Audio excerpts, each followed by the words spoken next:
चलो मैं भी चलूँ क्या? चलो चलो आना। दी यहाँ देखो। हेलो एवरीवन, कैसे हैं आप लोग? आई होप आप सब लोग बहुत अच्छे होंगे। सो गाइस, आज का व्लॉग स्टार्ट कर रही हूँ मॉर्निंग से। बच्चों को स्कूल भेज दिया है, नाश्ता हो गया था, बस नहा धो करके जल्दी से पूजा करी, जो मैं करती हूँ भगवान जी की पूजा। नाश्ता हो ही गया था, फटाफट बस लंच बनाना था। तो लंच में आज बनाने वाली थी मैं आलू बैगन की सब्ज़ी। अभी ना जैसे सावन ख़त्म हुए तो सावन में बैगन की सब्ज़ी नहीं बनती है, तो काफ़ी टाइम बाद बन रही थी, तो थोड़ा सा मतलब डिफरेंट सा भी लगा आज बनाने में। तो बस आलू और बैगन को लंबे लंबे ऐसे काट करके, और प्याज में पहले मैंने प्याज भूनने के बाद डाल दिया था, फिर लास्ट में मैंने इसमें जब थोड़ा सा आलू और बैगन पक गए थे इसमें टमाटर डाल दिया था, और फिर बस गरम मसाला डाल दिया था। तो बहुत अच्छी बनी थी सब्ज़ी। ये देखिए, वैसे ना इसको गरम गरम पराठे के साथ खाना तो याम लगती है, बट हम तो खैर दाल और रोटी बनाए थे, चावल यही बनता है खाने में। हे एवरीवन, खाना बना करके फ्री हो गई हूँ। बच्चे आने वाले हैं स्कूल से। अब क्या है ना, नन्नू के मंडे से एग्ज़ाम स्टार्ट हो चुके हैं, मतलब वैकेशन हुए नहीं है, ये जन्माष्टमी वगैरह और एग्जाम स्टार्ट हो गए। दोनों बच्चे 10:30 बजे तक करीब घर पे आ जाते हैं। आप में से ना कई लोग पूछते हैं कि दीदी आप दिन भर करती क्या हो, मेड लगी हुई है तो भी आप इतने बिजी हो। तो मैं आपको बताती हूँ होता क्या है मेरे साथ। 10:15 बजे के बच्चे आते हैं, 1 घंटे थोड़ा सा वो फ्रेशन अप होते हैं, फिर मैं नन्नू को लेकर के बैठती हूँ पढ़ाने के लिए। अच्छा, दोनों बच्चों को साथ में लेकर के पढ़ाने के लिए बैठो तो ना वो उसको पढ़ा पाती हूँ ना उसको पढ़ा पाती हूँ। तो मुझे क्या है, नन्नू को 2 घंटे देना पड़ रहा है पढ़ाई में। रीज़न ये है कि अभी नन्नू का ना कई सिलेबस है जो लास्ट क्लास का 1-2 चैप्टर्स नए हुए हैं, और नन्नू का भी 1 वीक का गैप हो गया था क्योंकि वो स्कूल नहीं गई थी। तो उसी 1 वीक में स्कूल में सारे चैप्टर्स हुए न्यू और 2-2 चैप्टर्स हुए हर एक सब्जेक्ट के। तो मुझे थोड़ा सा एफर्ट्स ज़्यादा देना पड़ रहा है। वैसे ट्यूशन वाली मैम आती हैं, लेकिन ट्यूशन वाली मैम भी 1 घंटे में क्या क्या कवर कराएंगी, इसलिए मेरे ये रहता है कि भाई चलो। अब जैसे क्या है ना, कुछ साइंस का सब्जेक्ट में कोई भी गैप नहीं है, तो जैसे उसका मैथ्स का पेपर था, मैथ्स उसका प्रिपेयर था, तो थोड़ा सा 2-2.5 घंटे का टाइम निकाल के उसको साइंस करा दिया कि भाई गैप नहीं है तो साइंस वाले पेपर में इतनी प्रॉब्लम नहीं हो, स्पेशली जो नए चैप्टर्स होते हैं वो। अभी मेरी आदत ऐसी है, अगर मैं पढ़ाने बैठती हूँ तो मेरे को ऐसा नहीं होता कि बस क्वेश्चन आंसर करवा दो, एक्सरसाइज करवा दो। मेरे को ऐसा होता है मैं एक एक पेज, एक एक वर्ड उसको रीड करके बताऊं। फिर उससे क्या होता है ना, जब पूरा आप उसको चैप्टर से गो थ्रू करा देते हो, अच्छे से समझा देते हो, तो जो एक्सरसाइज होते हैं वो खुद ही वो कर लेती है। Solve, match the column, fill in the blanks, true false, multiple choice question, मतलब उसमें मुझे कुछ भी एफर्ट्स देने की जरूरत नहीं होती है, कॉन्सेप्ट्स क्लियर होते हैं। रह जाती है क्वेश्चन आंसर वाली बात, तो उसको वो भी लर्न करने में प्रॉब्लम नहीं होती है। तो ये तरीका है मेरा, और इसी वजह से मैं थोड़ा सा टाइम नहीं निकाल पा रही हूँ। बच्चों को देखूँ कि घर को देखूँ कि क्या करूँ। और अभी 2 हफ्ते से आपको पता ही है घर में क्या चल रहा है, सब बीमार पड़ रहे थे, त्योहार थे, तो कुछ कारणों की वजह से नहीं हो पा रहा था। एनीवे, तो आज स्मूली आ जाएगी। थोड़ा सा ये है कि काम थोड़ा सा डिवाइड हो जाता है, तो थोड़ा सा मैं टाइम भी निकाल पाऊंगी और व्लॉग भी बना पाऊंगी, है ना। तो चलिए, और आज हाँ मुझे ना नीचे की क्लीनिंग भी करनी है। जो वो अपना जो वॉश मशीन वाला एरिया ना डाइनिंग के पास वाला, वो बहुत ज़्यादा गंदा हो रहा था। मैंने सोचा चलो जल्दी से क्लीनिंग कर लेती हूँ, और उसके लिए मैंने एक टूल किट मंगाया है, आपको दिखाती हूँ किससे क्लीन करने वाली हूँ मैं। सो गाइज, मैं यहाँ पर क्लीनिंग के लिए यूज़ करने वाली हूँ अगारो का इलेक्ट्रिक स्पिन स्क्रबर, जो कि washroom, kitchen, living room, floor cleaning के लिए परफेक्ट है। इसके साथ आपको एक यूजर मैनुअल मिल जाता है जिसमें सारे इंस्ट्रक्शंस गिवन है। साथ में ये एडहेसिव होल्डर मिल जाता है इस स्क्रबर को होल्ड करने के लिए, और ये चार्जिंग केबल मिल जाती है जिससे कि आप इसको चार्ज कर सकते हो। साथ ही आपको मिल जाता है ये एक्सटेंडेबल टेलीस्कोपिक रॉड, और ये देख सकते हैं ये मेन बॉडी है, साथ में बहुत सारे इसके साथ ब्रश मिल जाते हैं। ये आप देख सकते हैं कंट्रोल पैनल के नीचे इस यहाँ पर चार्जिंग पोर्ट दिया गया है, तो ये करीब 3 से 4 घंटे में फुली चार्ज हो जाता है, और आराम से आप इसको 1 से 1.5 घंटे के लिए इस्तेमाल कर सकते हो। और ये देख सकते हैं इसके साथ बहुत सारे ब्रशेज आए हुए हैं। सबसे पहले आपको दिखाती हूँ, ये कुछ ब्रशेज हैं जो कि डायरेक्ट आप इसको मेन बॉडी से अटैच कर सकते हो। ये स्मॉल ब्रश है, इससे आप जो भी फ्लोर होता है उसको क्लीन कर सकते हो, वॉश बेसिन को क्लीन कर सकते हो। जो नैरो स्पेस होते हैं जहाँ पर यूजुअली बड़े ब्रशेज नहीं जाते हैं, वहाँ इसको क्लीन कर सकते हो। देन इसके बाद आप देख सकते हो ये टिप ब्रश है, तो जिससे जो बारीक एरिया होते हैं, जैसे 2 टाइल्स के बीच का जो जॉइंट होता है, वहाँ पर आप इसको क्लीन कर सकते हो। इसके बाद ये बड़ा ब्रश है, इससे आप फ्लोर को भी क्लीन कर सकते हो। इसके अलावा आप देख सकते हो ये ब्रश हेड होल्डर है, जिसको कि आप इससे कनेक्ट करते हो। देन इसके ऊपर आप बाकी के ये जो दूसरे वाले ब्रशेज हैं इनको यूज़ कर सकते हो। जैसे ये स्पॉन्ज ब्रश है, मिरर वगैरह क्लीन करने के लिए होता है। देन उसके बाद ये फाइबर ब्रश है, जैसे आपको गैस स्टोव या फिर किचन का काउंटर टॉप क्लीन करना है उसके लिए परफेक्ट। देन ये है वूल ब्रश, इससे ना आप अपने जो माइका वगैरह होता है फर्नीचर उसकी क्लीनिंग बहुत अच्छे से कर सकते हो, स्क्रैचेस नहीं आएंगे। फिर इसके बाद इसमें मिल जाता है क्लॉथ ब्रश, जैसे कोई सरफेस गीला हो गया है तो उसको आप सुखाने के लिए यूज़ कर सकते हो। तो देखिए इसको टेलीस्कोपिक रॉड को इंसर्ट करना बहुत ही आसान है, इसको आप एक्सटेंड भी कर सकते हो अपने रिक्वायरमेंट के हिसाब से। तो चलिए मैं अपने जो डाइनिंग हॉल के पास का जो वॉश बेसिन वाला एरिया उसको क्लीन करने वाली हूँ। तो सबसे पहले मैंने वॉश बेसिन को क्लीन किया। ऑब्वियसली जहाँ पर आप क्लीन कर रहे हो तो उसको थोड़ा सा आपको सरफेस को गीला करना पड़ेगा और जिस भी लिक्विड से आप क्लीन करना चाहते हो उसको आपको यूज़ करना पड़ेगा।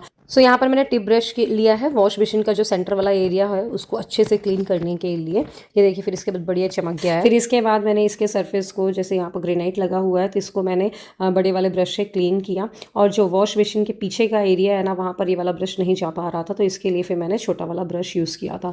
लेकिन ये है कि क्लीनिंग बहुत अच्छे से होती है और आपको ज़्यादा एक्स्ट्रा एफर्ट्स देने की ज़रूरत नहीं है क्योंकि ये अपने आप ही रोटेट होता है। और इसकी ना जो कंट्रोल पैनल पे आप देखोगे जो एक ही बटन से ही ऑपरेट हो जाता है। इसको आप एक बार प्रेस करोगे तो एक नॉर्मल स्पीड पे चलेगा, दोबारा आप प्रेस करोगे थोड़ा सा स्पीड उसकी हाई होगी और तीसरी बार प्रेस करोगे तो ये ऑफ हो जाएगा। टिप ब्रश से आप देख सकते हो ये जो नीचे का एरिया है जहाँ ये जॉइंट एरिया है ये बहुत अच्छे से क्लीन हो जाता है क्योंकि यहाँ पर ज़िद्दी दाग लगे होते हैं जो कि अच्छे से क्लीन नहीं होते हैं। स्पॉन्ज ब्रश से मैंने मिरर को एक बार में ही क्लीन कर लिया था बिना एक्स्ट्रा एफर्ट्स दिए हुए। फिर इसको क्लीन करने के बाद मैंने क्लॉथ ब्रश लिया था और उससे इसको बहुत अच्छे से आसानी से साफ़ कर लिया था, ये देख सकते हैं आप। सो अभी जैसे दिवाली आ रही है, सबके घर में सफाई होने वाली है तो उसके लिए बेस्ट टूल है ये। मतलब अगर आपको क्लीनिंग करना है कुछ इस तरीके से आप चाहते हो प्रोडक्ट तो आपका टाइम सेव करने के लिए साथ में कम एफर्ट्स के लिए बहुत अच्छा है। ये देखिए आप फर्नीचर पे भी आप इसको क्लीनिंग कर सकते हो, बिल्कुल भी स्क्रैचेस नहीं आएंगे आपके फर्नीचर पे। ये जो फाइबर वाला ब्रश है इसको भी मैंने आपको क्लीन करके दिखाया है और जब भी मैं आप किचन की क्लीनिंग करूँगी ना तो इसी ब्रश से करूँगी, मतलब इस पूरे टूल किट से। मतलब इस बार दिवाली की सफाई ना हेडेक लेने की ज़रूरत नहीं है क्योंकि इस टूल की वजह से बहुत ही आसानी से क्लीनिंग हो जाएगी। आपको पता है जो ये दोनों टाइल के बीच का जो ग्रूव होता है ना इसको क्लीन करना बहुत ज़्यादा टफ होता है, बट ये टिप ब्रश की वजह से ना इसके जो अंदर ज़िद्दी जो दाग छिपे हुए होते हैं ना बहुत आसानी से निकल गए थे। सो ये देख सकते हैं कितने अच्छे से क्लीनिंग हो गई है, मतलब बिल्कुल भी निशान नहीं रह गया और मेरे एफर्ट्स भी मुझे मतलब कम देने पड़े। तो अगर आपको ये प्रोडक्ट चाहिए हो तो लिंक इसका डिस्क्रिप्शन में मिल जाएगा, आप जाकर के चेकआउट कर सकते हैं। सो गाइस मैं अब आपको मिल रही हूँ अगले दिन और बस आज ना अमावस्या है, मतलब आज का ही ये व्लॉग है। तो आज मैंने मूड बनाया था कि चलो मैंने और सौरभ ने कि चलो आज करके मतंगेश्वर मंदिर चलेंगे। तो बस मैं सुबह से ना तैयार होकर के और जल्दी से साड़ी पहन लिया था नहा धो करके। अच्छा ये जो प्लास्टिक की छन्नी आपको दिख रही है ना वैसे हम घर में इस्तेमाल नहीं करते लेकिन दूध छानने के लिए हम प्लास्टिक वाली छन्नी इस्तेमाल करते हैं क्योंकि उससे बहुत आसानी से निकल जाता है, वरना चाय के लिए हम स्टील की यूज़ करते हैं। मैंने सोचा बहुत सारे कॉमेंट आ जाएंगे इसलिए मैं पहले बता देती हूँ। तो हुआ यूँ कि सौरभ फिर आए नीचे उतर के तो हमारी किसी बात पे लड़ाई हो गई। अब वो क्या ही बताऊँ आपको क्योंकि हस्बैंड और वाइफ की लड़ाई का कुछ पता ही नहीं रहता है, बिना हाथ पैर की बिना सर पैर की लड़ाई हो जाती है। तो फिर हमारा प्लान कैंसिल हो गया। मतंगेश्वर उन्होंने बोला मुझे नहीं जाना, मैंने बोला रहने दो मुझे भी नहीं जाना। तो फिर मैं पीछे वाले मंदिर होकर के आई थी जल्दी से, लेकिन हाँ उसके पहले जाने के पहले मैंने सोचा था चलो चाय बना देती हूँ और दलिया बना लेती हूँ। तो सौरभ बोल रहे थे दूध दलिया खाने के लिए क्योंकि आपने देखा दूध आ चुका था, उसको मैंने बॉयल होने के लिए रख दिया था। तो फ्रेश दूध के साथ वो दूध दलिया अच्छा लगता है। बस हो गया, फिर मैं आपको मिल रही हूँ दोपहर को। भाई हमारे रूम में घुस गया है चूहा, उसी को सफाई करने के लिए हम लोग लगे हुए हैं। अलमीरा के अंदर कल रात को मैंने 11 बजे देखा था घुसा था, अब अभी हम निकाले हैं। सबसे ऊपर वाली कबर्ड में था। कपड़े वपड़े नहीं काटे हालांकि, है ना दीदी? कपड़े नहीं काटे हैं, बट ये देखो मैं आपको दिखाती हूँ। मैं तो बना रही हूँ, ये देखो ये काट गया है। कुछ तरीका हो तो बताइएगा। अभी तक कुछ भी नहीं थे चूहे हुए हमारे रूम में, घर में पता नहीं कहाँ से आ गए। लगा रूपा दीदी बेड के अंदर ही है, वही वो गैप है ना थोड़ा सा। हाँ अलमीरा साफ कर ले फिर इसके बाद इसको खोलते हैं। गाइस देखिए पूरा बेड बॉक्स का सामान, मतलब आज का पूरा दिन इस चूहे की वजह से पूरा दिन निकल गया यार। मैंने आज का कुछ अलग ही प्लान कर रखा था। आज मुझे कुछ चीज़ें हैं जो कि कंप्लीट करनी थी, बट खैर चलो इसमें भी कोई बात नहीं। मैं इसमें से अपनी साड़ी वगैरह भी छांट रही हूँ कि बच्चों के कुछ कपड़े, जैसे नन्नू के कुछ छोटे कपड़े हैं ना वो दिख रहा है जो सिद्धि को हो जाएंगे तो वो निकाल दे रही हूँ, जीन्स वगैरह शॉर्ट्स वगैरह। तो ये सब हो रहा है, लेकिन बता रही हूँ पूरा दिन आज का बर्बाद हो गया। कुछ प्लानिंग थी, कुछ का कुछ हो गया। तो अभी ना हमने ना ये सब यहाँ पर जमा दिया है और बेड बॉक्स पूरा खाली है।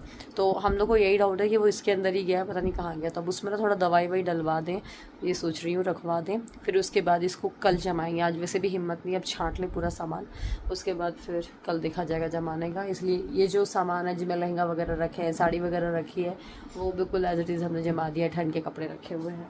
बेड बॉक्स में कितना सारा सामान आ जाता है आज पता चल रहा है जब पूरा ये निकला ना।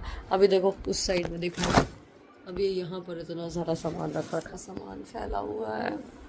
चलो लगते जल्दी करते हैं। रूपति भी खाना खाने गई हुई है, खाना खा के आ जाए फिर उसके बाद लगते हैं। तो रूपति खाना खाने गई हुई तब तक कि मैं पूरा सामान छांट रही थी जो मुझे किसी को देना है, तो उसको देखने के लिए निकाल दिए कपड़े। जो कुछ मुझे बच्चों के कपड़े जैसे ये ना आप देख रहे हो घाघरा वगैरह, ये सब मैंने एक ही किट में डाल दिया है। बिकॉज ना अभी नवरात्रे आएंगे और नवरात्रि के पहले गणेश जी रखेंगे। हो सकता है घर में इस बार हम लोग गणेश जी रखें, तो फिर बच्चों को होता है लहंगा पहनना है, ये पहनना, तो एक किट में रख दिया कि लास्ट टाइम पे ना फिर मिलते नहीं है कहाँ पर क्या बच्चे फिर वो बोलते हैं, तो फिर रोना होता है उनको। बस इसके बाद ना मेरे को ना भूख लग गई थी, तो मैं आ गई थी नीचे और बच्चे भी भूखे होंगे ऑब्वियसली, तो मैंने जल्दी से इसमें ना आटे में ना थोड़ा सा अजवाइन और नमक मिला करके मैंने बोला चलो यार बढ़िया आटे और अजवाइन की मस्त गर्मा गर्म पूरी खाई जाए। पूरी वो भी नींबू के अचार के साथ बहुत अच्छी लगती है। अभी आज ना स्मूली भी आ गई है कल, उसका ना हम व्लॉग नहीं बना पाए थे, मेरा फ़ोन डिस्चार्ज था उस टाइम पे।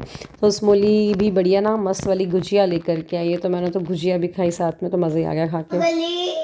क्या लग रही? भूख लग रही तो क्या देखेगी, फ्रिज में देखेगी, फ्रिज में देखेगी। तो बस यहाँ पर जल्दी जल्दी से हम लोग गर्मा गर्म पूड़ियाँ तल रहे हैं और बच्चे भी बोल रहे थे भूखे थे ही, उन लोगों ने भी खा लिया था दोनों बच्चों ने। फिर नन्नू के भी ट्यूशन वाली मैम भी आने वाली है और आज मैं नन्नू को बिल्कुल भी नहीं पढ़ा पाई। मैंने सोचा था आज सैटरडे है, कल संडे है, तो मैं थोड़ा सा एक्स्ट्रा पढ़ा दूँ, मतलब कुछ और सब्जेक्ट का ग्रामर वगैरह करा दूँ, बट हो नहीं पाया। वो दांत कौन सा टूटा आज? टूट गया है। सो गाइस हमारी नन्नू का दांत टूट चुका है। बहुत बुरा क्या होगा, तभी तो नया दांत आएंगे, जब टूट नहीं रहते मेरा दांत।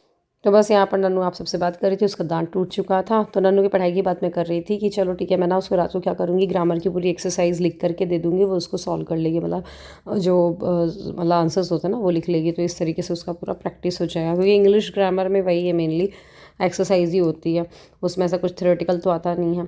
बस इसके बाद दोनों बच्चे यहाँ पर बैठ के खा रहे थे, फिर मैं आई रूम में, तो हम लोगों ने रूम को जल्दी से क्लीन किया, फिर फ्री हुए। सो गाइस आज हमारे रूम में मेरी दिवाली की सफाई तो हो ही गई है एक तरह से, मतलब एक बहुत बड़ा मेजर पोर्शन हो गया है। मैंने पूरी अलमीरा को क्लीन कर लिया है और क्लीन ही करी है प्रॉपर सच में, और एक पूरा एक सिरे से फिर से मतलब नया सामान जमाया, और बेड बॉक्स भी है तो कल पूरा जम जाएगा। तो एक दिवाली का बहुत बड़ा काम हो गया है मेरा। अब दिवाली के टाइम पे सब नहीं करना पड़ेगा, और बस वो जो ऊपर वाला जो रैक है उसको करेंगे अब 1-2 दिन में बस। उसके बाद दिवाली के टाइम पे डस्टिंग एंड क्लीनिंग रह जाएगी, मतलब डस्टिंग क्लीनिंग तो अभी कर लेंगे, लेकिन दिवाली के टाइम पे बस ये मेजर काम रह जाएगा, तो ये ठीक है। और चूहे को मारने की कोशिश कर रहे हैं, गणेश चतुर्थी भी आने वाली है, मतलब कभी नहीं दिखे यार मुझे चूहे इस घर में, पता नहीं, मैं यही सोच रही हूँ आया कहाँ से, मे बी वो बालकनी से कभी आ गया होगा, दरवाजे खुले रह गए होंगे, तो जैसा भी हो। एनीवे तो चलिए इस व्लॉग को ख़त्म करते हैं। व्लॉग पसंद है तो व्लॉग लाइक करिएगा, शेयर करिएगा। मिलते अगले व्लॉग में, अपना ध्यान रखिएगा।